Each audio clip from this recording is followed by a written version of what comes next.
Hello all, and welcome to my first Unholy guide of the new expansion. Like I said in my Frost video, if you haven't seen that yet, go check it out. I'm going to be doing things a little differently this expansion. When the rated season comes out, I will be making a BG Blitz and rated Battleground video and a solo shuffle and arena video. That's two different videos for each spec based on the type of content that you enjoy, the bracket that you want to excel in. But I know that's not enough because we have PvP right now, and you guys have questions right now, and there are new hero talents right now. So I'm going to make a PvP starter guide for every spec that I believe I know well enough to convey that information to you before the season even starts. And that means we're going right on to Unholy. So let's jump into it. For Unholy, we're going to start with talents. I'm going to do things a little bizarre here, something I've never done before. I have these two class fantasy names that actually carried over from my pre-patch and only got accentuated both in fantasy and power by the hero talents, one Rider and one Sand Lane, which is really cool. That's Necromancer and Woundspike. But then I have this more generic hybrid build that's just really good and just really easy to use. And will probably be your default build of choice right now, but you should try the other ones, and I'm going to tell you why. They're going to age very well. This is a weird prediction to make, but hear me out. They have a ton of synergies. In fact, the talents all work extremely well together for each build. But the talents that they have are a little underwhelming in PvE. For example, this new decomposition talent. This is actually, so I've heard from PvEers, a little undertuned in PvE. Which means it's subject, because it's a brand new talent, and a brand new talent that synergizes with the rest of the kit, and synergizes with the new tier set, it seems like it would be subject to getting buffed. Furthermore, there are other abilities that have plus PvP mods in PvP that also could be getting buffs for PvE because they're a little lackluster, which means they'll get the base damage raised and then the PvP mod on top of that, right?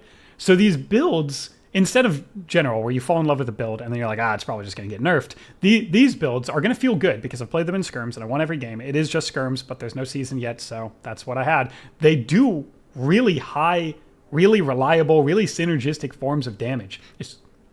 Especially with the hero talents. And I'll get into all of this in a second, but they should get better. They should get better when the tier set comes out because they synergize very well with it, or they should get better just because of PvE-based buffs. And that is a crazy situation to be in. I know it's unlike anything I've put into a video, a very weird disclaimer, but let's talk about it. So we're going to start with the top one right here, Necromancer. Again, very flavorful. And of course, that means you're going to be using some pet talents, including the one that I just talked about. But first, we'll start at the top. And the top is all kind of locked in, like all specs are. You've just got basic abilities and basic mods that are really important. I still think that improved Festering Strike, especially in PvP with the Festering Wound buff, would always be used over Runic Mastery, and that's how you get down the rest of the tree, is that one choice. The other choice that defines a lot of the build changes as Unholy players would be Plaguebringer, which is the more rot-centric, pad damage, versus Clawing, which gives you a ranged way of doing a huge chunk of on-demand damage and bursting wound. So that's going to define some of these builds, and you'll see that in just a second when we go through them. But yeah, Plaguebringer for the Necromancer build. Of course, then you have this Death Coil Rhombus, the Death Coil Rhombus right here in this diagonal, which is just a bunch of Death Coil mods, like Sudden Doom proccing more often, gives you more Death Coils, also bursts a wound, also makes the Death Coil do more damage. Death Coil Execute, you've got Death Coil Cleave, you got Death Coil Dot. It's like this whole Death Coil package, which is also buffed in PvP because Death Coil is buffed in PvP, yada yada. You're always going to pick this. Then you've got Dark Transformation, giving you Unholy Blight, which is really cool because that reduces Unholy's global bloat during the opener, which is really nice because it takes two buttons and put them into one. It's just an extra disease, it's extra pad, it's extra disease for Morbidity mod down here. Then you got Bursting Sores and Eben Fever are now separate from each other, so you get extra disease damage and extra wound damage. And you can get them both at the same time, which you always will because wound and disease is a part of every Unholy build. No matter which one you're leaning fully into, the other one is still going to do damage, and it's just too much output to ignore as a spec that loves output. Now, finally, you got the APOC in the middle. You get the APOC and the Magus of the Dead. APOC, not quite as valuable now that you have Doom Burst and an extra wound burst from your PvE version of Sudden Doom. So you get 3 wounds bursted from every proc Death Coil.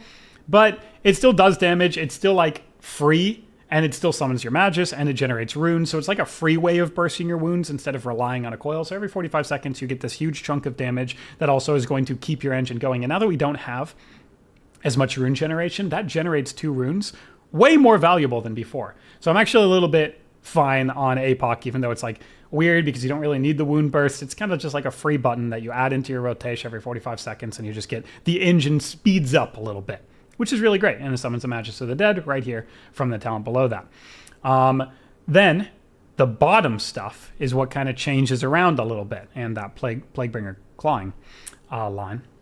So let's take a look at that bottom stuff. So the Death Rot is just more shadow damage that applies to effectively everything you do. Morbidity is really great because you're going to have that Unholy Blight and the 3 diseases. So now you have 8% damage every time Unholy Blight is up. And if it's not, it's just 6% and just more raw damage. Again, this is a spec that just oozes damage, so the more of it you can do, the better. And then Super Strain. Now your diseases are also buffed by Even Fever. All diseases, not just Virulent Plague. So all of your diseases are going to contribute to your rot, which you get a ton more of from your hero tones. So that's just kind of like a no-brainer. And you have another no-brainer. You have to get Gordo. Your good friend Raise A-Bomb is back. He applies an AoE disease, which saves you a global and a rune. Because he does it multiple times, he does it AoE. He pulls people out of stealth. If you put a Raise A-Bomb on one guy and then somebody's near him, it'll pull him right out of stealth. You can't change or like targeted location anymore, but you can kind of run around and grip people around and change their position, which will just pull people out around them because the Raise A-Bomb range is so big. He applies wounds, he does damage, he can be extended in duration. He's just really valuable. And then the wounds are huge because, by the way, your wounds are so buffed in PvP that every wound that he applies is actually better than its PvE counterpart. They do more damage. So Raise A-Bomb applying wounds is even better in PvE or PvP than it is in PvE. So he's just great in PvP already. But also, he reduces the cooldown of your Army of the Dead to 1.5 minute cooldown. He himself has a 1.5 minute cooldown, which gives you Apocalypse Now value. Now, we'll talk about Rider in just a second, but we have to look at this capstone. Raise A-Bomb, having a 1.5 minute cooldown, gives you access to all 4 horsemen on a 1.5 minute cooldown, and the horsemen are insane. They give you damage reduction, they give you strength, they give you D&D mods, they give you undeath, they give you pad, they give you burst, they give you everything that you could possibly ask for, and they themselves do damage. So having that on as short a cooldown as possible is non-negotiable. So you will always run Raise A-Bomb anytime you're running Rider, like you will in this build that I've provided you. Unholy Assault is just a damage mod and a wound gen, and it does a little bit of damage itself. On a 1.5 minute cooldown, it's every other APOC effectively. It links up with your Dark Transformation, which is also a 45 second cooldown, and it's just a huge chunk of damage, and then mods every other bit of damage that you do. And finally, we have 2 meh things that I do think will get better. So Doomed Bidding gives you even more Maguses, which pad damage, and they also give you extra summons for your tier set, which gives you haste and more minion damage. It's maybe nerfed in PvP, but it's still going to be valuable because it's just gear that provides extra benefits. You always run your tier sets in PvP. And then you have this one. This talent is undertuned, but its synergy is there. It's more disease damage, and you saw all the disease mods we have. Or at least it's more pad damage on top of your disease. And then it's more minion extension, which you have minion, minion, minion, minion, right? So you have this Necromancer class fantasy and build that gives you a bunch of minions, gives you a bunch of diseases, gives you a bunch of pets from Rider, gives you a Raise A-Bomb pet, gives you all of these things, can extend them all, can add as many sources of damage and pad damage as possible, making it nearly unpeelable, making it constant and relentless and really difficult to deal with. And you get a Mortal Strike on top of that, which stacks with other Mortal Strikes. Healers are going to have a bad time. And realistically, and I do say this, I do not say this lightly, it should get buffed. It should get buffed because unlike before where it's completely overtuned, it's just very synergistic and a little undertuned. So if this build is working for you in scrims like it did for me, I want every game, then play it and just ready for it to get even stronger. I mean, what a good feeling that is. Finally, we're not waiting for nerfs, we're waiting for buffs. It should be very good. But here's the Rider stuff that it synergizes so well with. First of all, Unholy wants to stay in. Of course it does. It wants to keep your Plaguebringer uptime and your max dam and your necrotic wounds uptime and all of these things. So having a 20% damage reduction when all your horsemen out is incredible, and 10% when just 2 is out is still incredible. This is just a huge wall all the time. Then you have your guy's signature effects like Trollbane's Ice of Fury and Undeath from Whitemane, and then your D&D that will follow around Mograine and give you your D&D mod, which gives you damage and haste and cleaving strikes. And then Undeath starts building up every time you press Scourge Strike, and since you're staying in, you get to press it a lot, and it starts rotting people down. And then each one of those runes you're spending for Scourge Strike gives you more strength, which amplifies all your damage, which furthermore also shatters a Chains of Ice from Trollbane, putting on a slow on them and doing a huge amount of extra damage, which scales with your mastery because of Shadowpress damage. And all of this compounds to then give you a Death Coil mod, and then a Scourge Strike mod, and then you can extend all of your horsemen for them to persist even longer, especially during the APOC now where you're extending all 4 of them. And all of this compounds to be never-ending, ruthless, sustained damage with self-healing, self-walls, and really good survivability. I mean, that's a recipe for success, no? We've had that in Unholy in Dragonflight Season 1, in Dragonflight Season 3 again. It's been around with these talent trees that have only gotten better and more synergistic. And it's been extremely good to play like that. So you have the foundation of that exact play style with bigger walls, bigger self-healing, and more access to different forms of sustained damage. This should be a fantastic build. Necromancer. And it should only get better. Now we go into the Woundspike, which is very, very different. It uses an entire different set of hero talents, like I said, Sand Lane. And then it grabs that one big choice, right? The Clawing Shadows instead of the Plaguebringer for more global-based damage, more damage from you, more on-demand damage. And then it gets even more of the Death Coil package to buff that Clawing Shadows because those Death Coil procs now give you extra Clawing Shadows damage, which can be used at a range, remember, so it makes you very difficult to peel.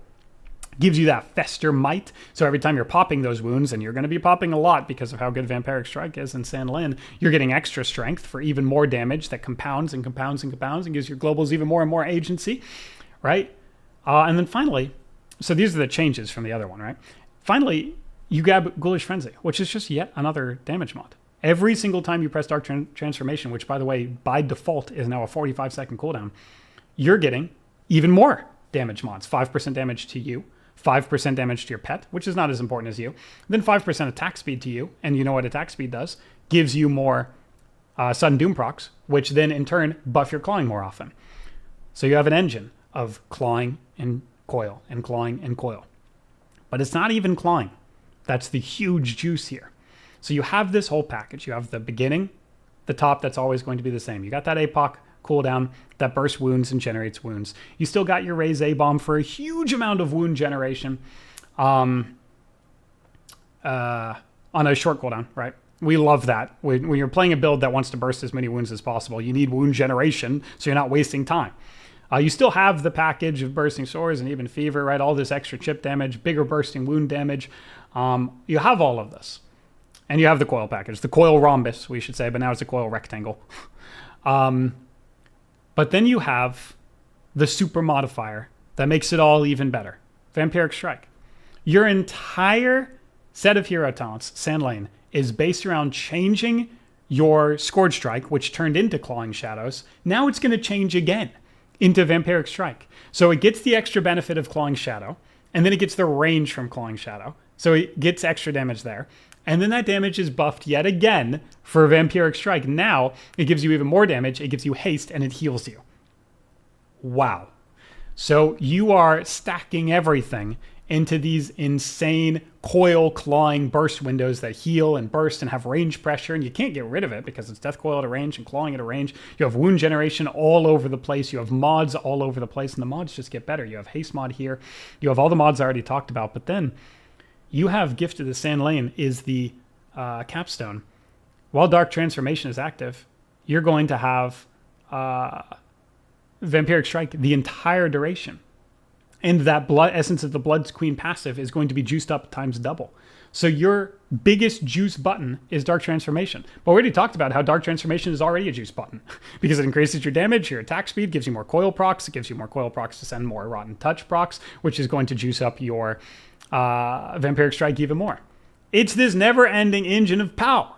It really is. You're going to have so many mods on this ability that it is going to ignore armor. It's going to it's going to be out of range. They just cannot do anything about it. And it is up active enough that you get procs from it, and you also get Dark Transformation, right? That it's available enough to you. It's accessible enough that they can't just be like, oh, he pressed that button? Well, you can't really do that because you can get procs all the time. Dark Transformation is only a 45-second cooldown, which is shorter than almost every wall in the game. You can't just answer Vampiric Strike, right? Vampiric Strike is always around. This kind of damage is always around. You don't get to just say, oh, it's this big damage button, because it's always, right? And then you have all of these tools, like extra leech, and then Lichborn giving even more leech, and you do so much output, and you have so much pad as Unholy, it's going to give you more self-healing. And then you also have the necrotic wound self-healing, and all the various walls that you get, meaning you're going to be a very bad kill target, and you can self-sustain through rot pressure very well if you're playing against wizards. They don't really want to swap to you because of all the magic disruption, all the self-healing. It makes you so difficult to deal with. Get extra mobility from Vampiric Speed, not as good as Rider, but it's there. You could either get, you could either get the self-healing here, or you could get a huge wall against setup cleave. So like, let's say you're playing against RMP, you would run Bloody Fortitude. If you're running against more sustained damage, you'd run Vampiric Aura. You get another physical damage reduction, which Lord knows DK could really use, because we don't have a lot of passive damage reduction to physical. But until you start grabbing all of these new things that we get, which is fantastic. You get more Death Coil damage here. You get that disease burst that happens when you press Clawing Shadows, which is actually now really good, because Clawing is already going to be infused with all this chunk of damage, and then it's going to have one more chunk of damage. And then you can just immediately reapply your disease from either Outbreak or Unholy Blight or Raise A Bomb, so that's never going to be an issue. You get this Blood Beast that stores up damage and then heals and does a big, huge burst of damage and healing, which is even more reason not to target us. You have increased Shadow Damage mod, which is just a pad, and then you can get huge extra versions of Incite Terror from Vampiric Strike, which is going to be active almost all the time. Do you see how all of this compounds and synergizes together to just effectively your base rotation is just way funner to press and way more flavorful? And God, we've been asking for that for the longest time. So a Sand Lane just creates, I mean, you already had a good Clawing Coil package from all the buffs in Dragonflight, and this entire set of hero talents makes every single one of those button presses better. That's all it does. It's a lot of words, a lot of noise. Look, you get Sudden Doom. How many times have we talked about Sudden Doom? Sudden Doom is a core part of all the coil package, and now it just gives you strength. Do you have to go out of your way to get the strength? No. Do you need to do something to use strength? No. You just use it all the time, right? The only question mark here was Pact of Sand Lane versus Sanguine Scent, because it's like when you want to trigger your Vampiric Strike more. No, because it's a conditional between below 35% health. And generally when somebody's 35% health, that's when they're going to use their cooldowns to get out of 35% health. It's not like you have an execute window like in raids where they stay at 35% health for a guaranteed amount of time. They're either going to die or get healed out of it. So having a conditional to trigger below 35% health is not going to be very accessible. Meanwhile, the Pact of the Sand Lane Blood Beast Explosion is very accessible. You just get extra damage. You love extra burst damage. It's got all sorts of burst damage across this entire talent setup, so why wouldn't you want more? Whew. So that's the two main sets of hero talents and the two builds that really work well with them. There's a catch. You're going to have to drop one talent here when the tier set comes out to grab any form of Magus summoning. You could either get Doomed Bidding, or you could get Magus of the Dead. What that should be, it could be Ghoulish Frenzy, though that really hurts. You could actually just give up APOC, because again, you have so much wound bursting from Doom Burst and Sun Doom. You could actually just not press APOC at all and get your Magus of the Dead here, because your tier set requires you to summon Magus to get it built up quickly, and thus you would want one way to summon it, right? And this guy is coming all the time. Doomed Bidding, I mean, that's just a Death Coil proc. You're getting those all the time, so you don't even really need the APOC Magus. You could just drop APOC and get this Magus, and then have your wounds bursted from Doom Burst. Okay. Whew. So that's everything, except for this really boringly named hybrid build, which is effectively instead of the decomp talent. I'm going to link this for you, but not talk about it very much. I'm going to link it for you so you can have it. The decomp talent, again, is a little undertuned right now. It has a lot of synergy with this whole setup, with the Magus and the Doom bidding. But it's just that whole package is a little undertuned right now. So instead, you could do this. You could go back to your Rider build. You could go back to the Plaguebringer section. You could still grab your Doomed bidding for the tier set activation, but not the extra Magus and not the decomp, and just throw in Festermite 2 out of 2. What that and Ghoulish Frenzy. So now you have all of the damage mods from Festermite and Ghoulish Frenzy on top of the disease mods and the rot pressure from Rider Plaguebringer. So what do you have? A hybrid. We've already talked about every single talent in this build because it's a hybrid of both of them. That literally definition, right? So I'll link it down in the description below. And effectively, this could just be the best overall build until either one of the more specialty builds gets their core functionality talent buffed up, right? And I do believe that'll happen for PvE. But if it never happens, you're not in fear. You're not scared because it's like, oh, he gave me 2 builds and I thought they were going to get buffed and neither of them did. No, because you have this one. It may be boringly named. It may just be the most obvious choices, but it's fantastic because it has the best unbuffed, so best now talents of both worlds. It's the hybrid build. Again, that's Festermite for this mod, Ghoulish Frenzy for this mod, Magus Summon just for the tier set application. Remember, I told you, you're going to get a tier set and it's going to need Magus summons for that haste buff. And then the rest of the Plaguebringer disease rot damage package. Lots of damage going on here. Okay, there's the 3 builds. Now, we can talk about the general DK talents a little bit. They're pretty locked in for most people. You'll see some changes here and there. I hope people explain their changes properly. I'll try and do mine. The top of it is all just locked in. You have core abilities like Blind and IBF and Kick. You have Double Chains, which is your ultimate peel or stop them from moving tool. Short AMS with long duration is just extremely important. You got Death Strike and Death Strike. You got your Raised Dead and your Cleaving Strikes. We talked about your D&D mods. This is just a 6% damage increase. Of course, you would want that. Unholy Bond is not nearly as good for Frost as it is for Unholy, but it's just 1 talent point for a good amount of Fallen Crusader strength and healing. You've got Big Zone, an answer for almost every type of damage in the game because you're saying, well, maybe it's just casters. No, it's not because melee have magic damage because you've got DKs and DHs and Ret Pallies, and they all have forms of magic damage, which means the zone just always gets that value. Wraithwalk Mobility, Asphyxiate Stun. And then you go down to these no magic because you grab the strength mod and the AMS healing as you go down. AMS healing is extremely valuable because against physical, they can't break your AMS. So now you get more healing. So you finally have AMS do something against physical damage. That's so cool. And if they do break your AMS, then you get a little bit of healing while it's active. And then if they broke the whole thing, that means the AMS absorbed its full amount, which means you got the full value out of AMS. So it's a win-win. The null magic may be nerfed in PvP, but unfortunately a lot of our capstones are nerfed in PvP, and this one is just passively valuable. You would never want to increase your cooldown of AMS, even giving it an extra effect. That's just a no. You're not doing this. You need that short cooldown AMS for everything that it provides. I do actually make some choices, like I go the Death Grip damage reduct all the time. I think a lot of people do because they just kind of grab A-Bomb because the capstones, like I said, are nerfed. Vestigial Shell is just nerfed in PvP by a ton, so I don't run that anymore. Instead, I grab A-Bomb Limb just for a little bit of disruption. It can grab a cast. It can herd people together for a blind. It can pull people into your D&D for the AoE cleave.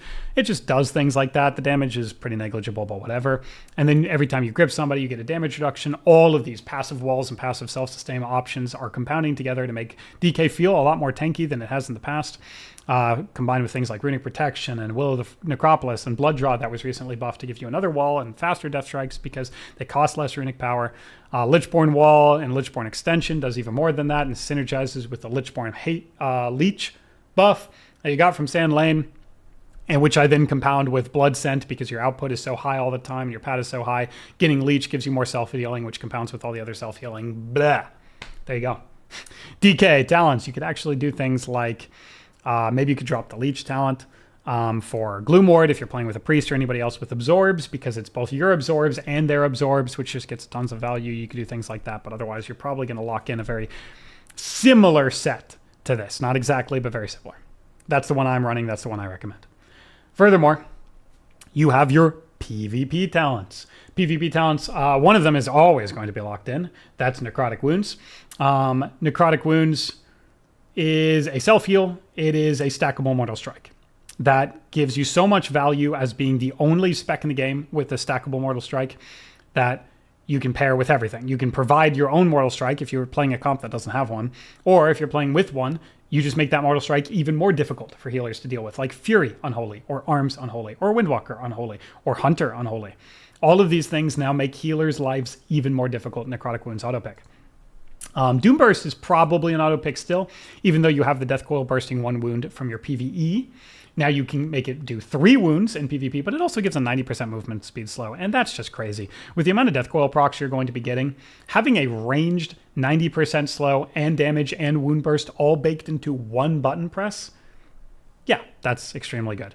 So you can say Necrotic Wounds is an absolute lock, Doomburst is a 99% lock, which means you have 1 variable PvP talent.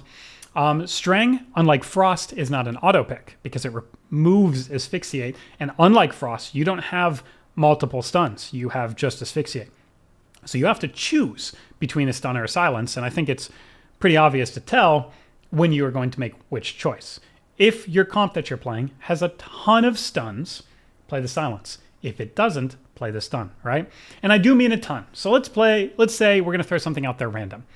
HPAL Hero Cleave. I don't remember when the last time that was good. Generally it's played with like an R-Druid or a Prez. Oh yeah, Prez for sure. Now Prez has an AoE stun, so Prez could be another one. So how about HPAL Hero Cleave or Prez Hero Cleave, which has been good more recently. You have Demon Hunter AoE stun, Demon Hunter single target stun, and Hodge or Deep Breath stun from the Prez. That's 3 stuns either way you look at it, and 2 of them are AoE, and 2 of them are really long single target. So you could run a Strang, because that would be hecka difficult for people to deal with all your on-demand damage, doing a triple go with all 3 of you, and then they get stunned. It's like, okay, well, the stun's over. They don't have any more stuns because they're fully DR'd. Silence. Rough. Now what, right? So that's very important. But if you'd like to set up like traps for your Hunter or something, and you're playing a comp, maybe Hunter DK Disc. I've actually played that comp to a lot of success. Disc doesn't have any stuns. Hunter only has the 1, so you would want 2 different versions of stun trap, and maybe the silence isn't quite as valuable because the Hunter brings a blanket silence. So you just have to choose, is Strang that guaranteed game ender like it is in DHDK, or do I much prefer having Asphyxiate still?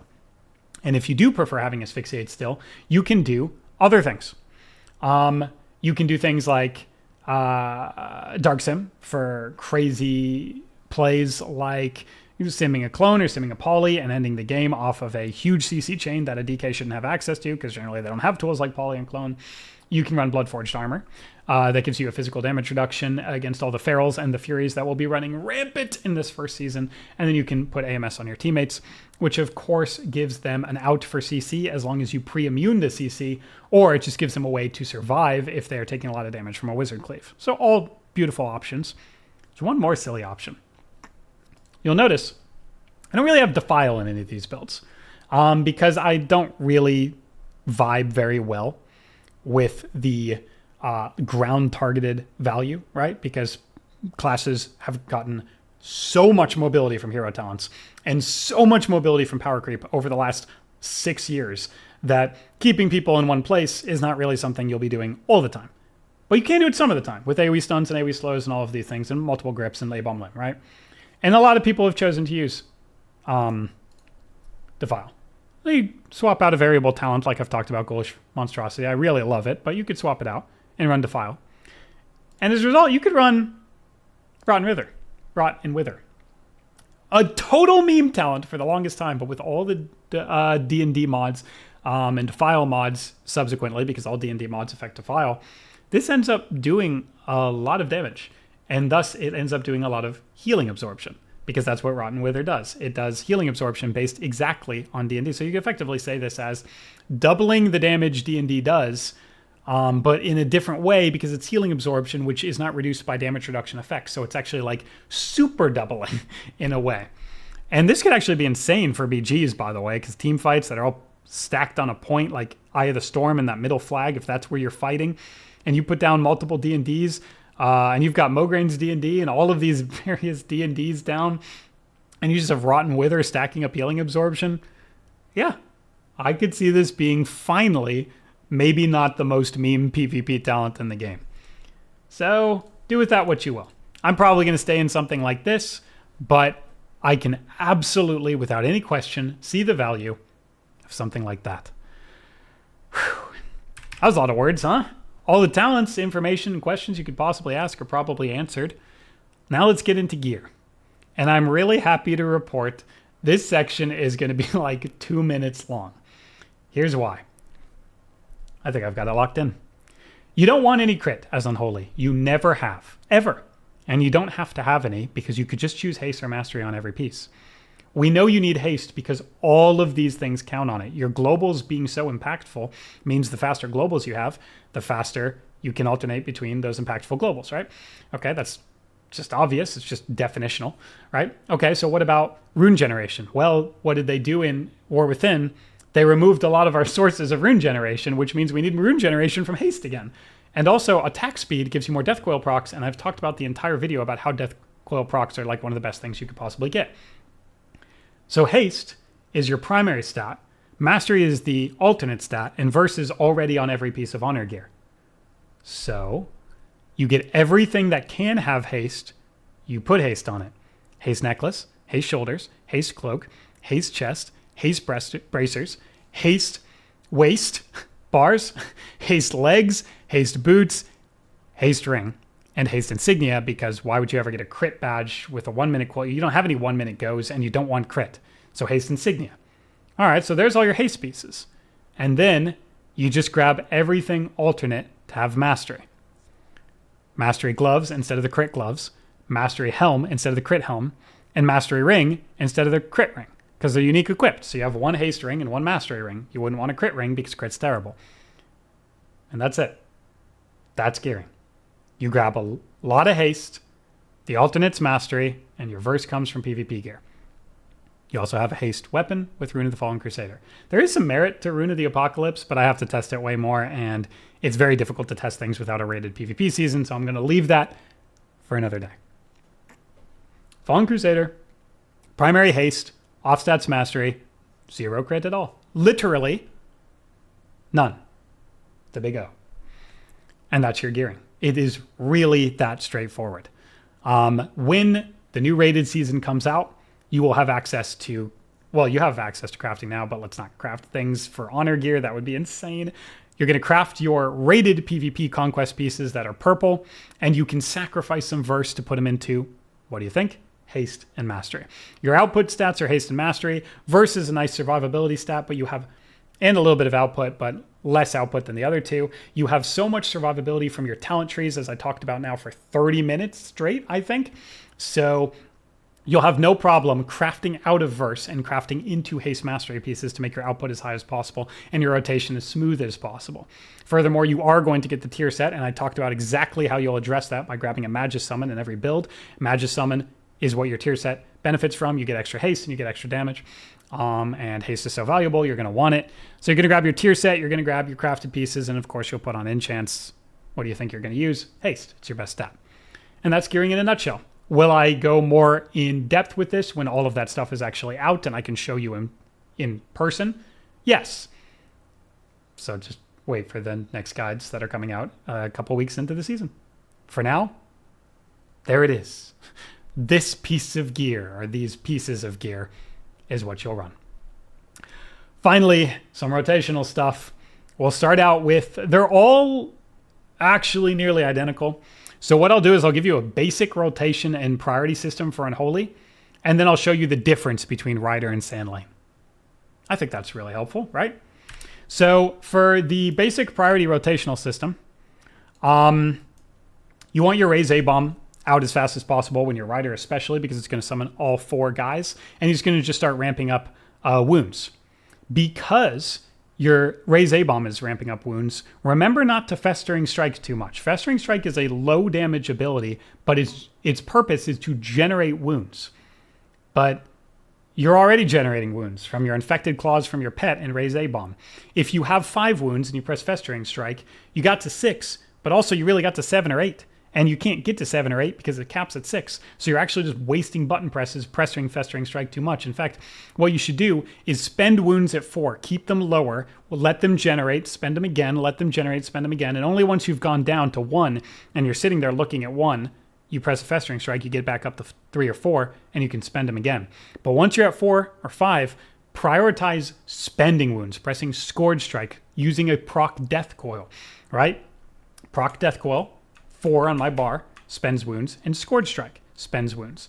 But Festering Strike only generates them. Okay, so now you've got that mechanic down. You are trying to spend wounds, keep them low, and let your generators generate them until they're at 1, and you're like stuck, and you're like, okay, well now I have to press Festering Strike. The other thing is your setup globals are a little better to manage now. Just Raise A-Bomb, Dark Transformation, then 1 Unholy Assault, followed by an APOC to get a huge wound gen, and then a huge wound burst, and then you can just go into that priority system. So, Raise A-Bomb, Dark Transformation for the Unholy Blight and the pet buff, Unholy Assault to get 4 wounds on, and then APOC to spend those 4 wounds, and then you start doing the priority system. Coil proc when you have a lot of wounds. Scourge Strike alternated in there, so you can keep your Plaguebringer buff up. Coil, Plaguebringer, Coil, Plaguebringer. You need a Fester Strike, back to Coil, right? And that's your priority system.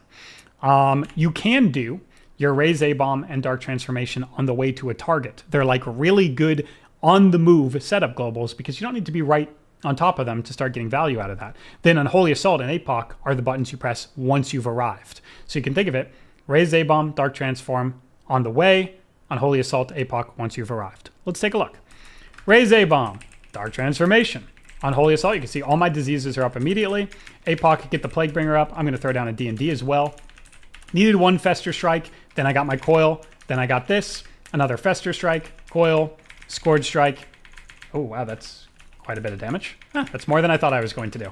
Coil to spend all the wounds, Coil again, reapply the Plaguebringer buff, reapply my diseases, Coil again, Scourge Strike to reapply, Fester Strike for 5, Coil for all the wound burst, Scourge Strike to burst, Scourge Strike to burst, Coil to burst the rest of them, Coil again to spend Runic. It's just a priority system. Wow, that just did so much more damage than I thought I was going to do. That's awesome. Good build here, the hybrid build, right? That is, at the exact moment today, a build that you could copy from the YouTube description, put into your character, and immediately love it. Without question, you will immediately love it. So that's kind of the general priority system. Rider, we already talked about. Raise A-Bomb is going to summon all 4 horsemen. You don't actually have to do anything different. He just does that. So when you're talking Rider in this hybrid build, you are talking a build that front loads every cool effect and every rotational power you could have all into a few small buttons. Long gone are the days of Unholy's Bloat where it just presses 16 buttons and then finally starts to do damage. I think, what did I press there? 3? And then you just APOC, that's damage. And then Coil, that's damage. Right? You press 3 buttons and you start, yeah. But there is another that I've talked about, and that's Sandlane. Exact same priority system, except during your Vampiric Strike windows, you really have to prioritize pressing 1 on my keyboard, which is right now Clawing Shadows, but will turn into Vampiric Strike. And I'm going to show you, you still go up there, right? But instead of maybe Dark Transformation instantly, you get everything down, and then Dark Transformation. So you can press as many Vampiric Strikes as possible. You can see you're cleaving all 3 of them because of the D&D. And now this build is really PvP centric. You can actually see my damage in PvE is lower. Why? Because it doesn't have all the PvP mods that you get from a rated environment. But those clawing on, look at that. You can even prove, look at that range. God, you can just burst everything. You can coil everything, burst everything at a range. It's very difficult to stop the damage from being on you because look at how far away I can be while still doing maximum rotational value. All right, so the damage there, significantly lower than the hybrid build, though a lot of that will change in PvP where they're much more similar because of the PvP mods and all the abilities. But it's without question that hybrid right now, rotationally, power-wise, it's just the strongest thing you can run. And then try the Necromancer and Woundspike, see how they feel, see how that ranged output feels for you, and watch as the season progresses, which of these talents get tweaked a little bit? Which of them age very well? And as always, thanks for watching. I'll see you in the next one.